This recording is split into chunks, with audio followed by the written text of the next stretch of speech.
Hey, it's Caleb Bass with Tally Up. Today I'm going to run through top 5 profit killers hiding in your restaurant. This is extremely important because when you're running a restaurant, it's hard to track everything. You're paying a lot of invoices, you're getting food products, liquor, you're getting different beverages, you have payroll you have to worry about. And so I'm going to just run through some of the top 5 profit killers hiding in your restaurant, how to mitigate them, how to track them, and just keep an eye out for these, okay? So, next up, waste and spoilage. Okay, so the goal here is to keep your food waste under 3% of total food purchases. This is industry best practice, right? So, your targets are going to be kept by using a daily waste log. You're going to review every manager meeting every day, every week, every month. You're going to have reviews of your waste log, right? I say daily waste log because you're keeping track of this daily, but you're reviewing this at every meeting that you have, whether that's weekly, monthly, if you meet daily, so be it, right? You're going to update the prep sheets weekly based on your sales trends, doing some forecasting, which getting a good restaurant management system or working with a bookkeeper, you can understand how to forecast your sales and prepare, based on those trends, right? So you want to make sure you do a spot check of the portion sizes as well once per week. A lot of restaurants, chefs will prepare different food items for, things that are on the menu, right? You want to make sure that those portions are being weighed out and they're properly prepped so that you're not using more food in some, uh, on some menu items than others. And then some customers are getting, an ounce more of meat or an ounce less. And then there's nothing that, and then you're skipping by standardization because you're not tracking portion sizes properly. And just a quick tip, track it, talk about it, tweak it. If it's not working for you, find a different way to track your daily waste. If, writing it down on a log's not working, that's fine.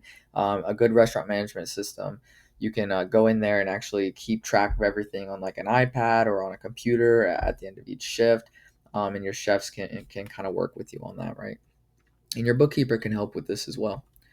The next one is staff meals and comps. So a lot of people try to limit staff meals and comps to under 2% of total sales.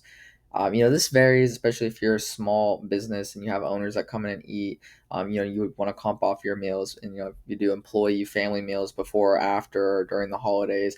Comps might run higher during those periods of time, but across the board, customer dislikes. If you're discounting or comping those, you want to make sure those stay under 2% of total sales. And every time that you feed your people, that's also hitting your bottom line. So just keep that in mind.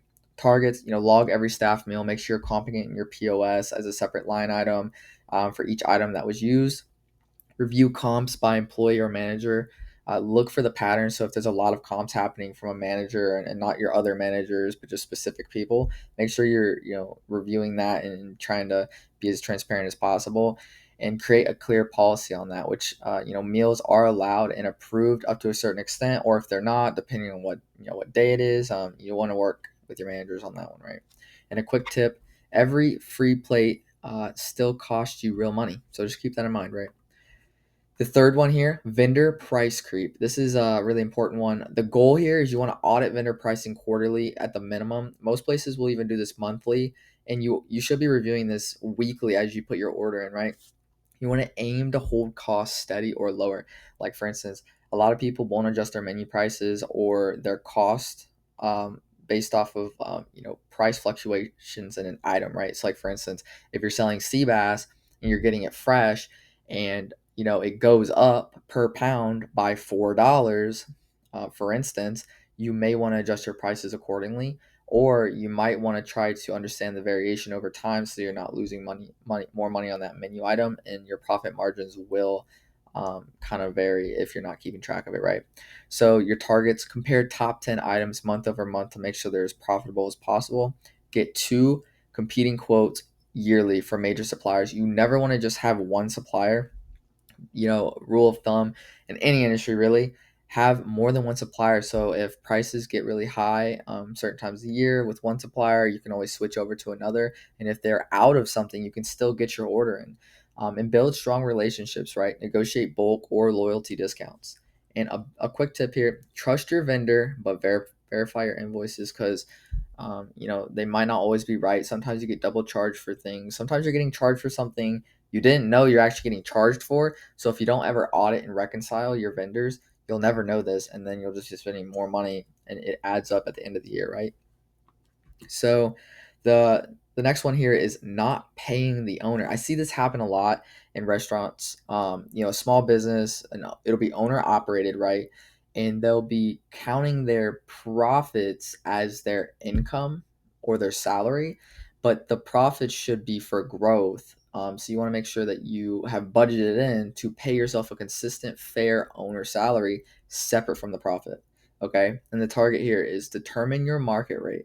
So, what would a manager or what would a chef, depending on your role in the restaurant, get paid per week? Or are you going to take a percentage of the revenue based off of how much you're profiting? Include it in the payroll and your P&L so you can track this over time. And then use the net profit for reinvestment or growth, not as your paycheck, right? Quick tip, profit is after you get paid, okay? Not your paycheck substitute. You don't say, I'm not going to pay myself because we didn't do good this month, and then I'm just going to take from the profits, because then you're not ever saving or budgeted. You're not saving money, and you're going away from your budget for growth, right? Let's say you want to open up another location. So factor that in, right? Thank you guys so much. These are just a quick 5, profit killers in the restaurant industry. If you have any more questions, my name is Caleb. I'm with Tally Up. We help restaurant owners get their books in order. We implement restaurant management systems so you can understand recipe costing, get your payables under control, etc. Right? So book a meeting with us on our website if you want a discovery call. Tallyup.com, and it was a pleasure. Okay, keep this one with you. All right.